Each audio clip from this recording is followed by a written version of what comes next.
đam kar lung đi toai lâu kan thăng e par te sam kha thu đi zong la kan sin ro bay reality bang hen aral ot na mo kadi kan tiam zong la ral tir ka phal lo kan phal lo e me tra kan phal lo e bội tin ang hen chen ni suak la se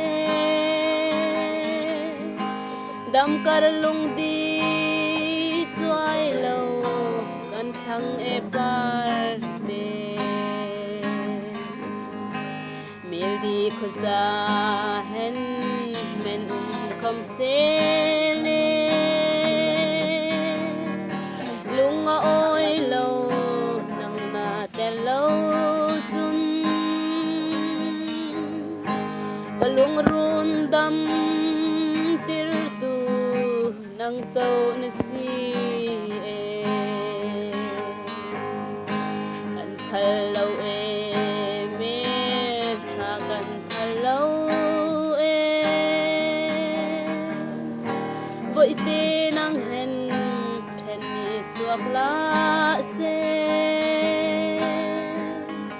dam kar lung di toai lâu kan thăng e par te kay kalung di tu sa yang e na o bathu ram hawa yang e kan dâu chim khâu lâu e kalung di biang lâu kan phal lâu e me tha kan phal lâu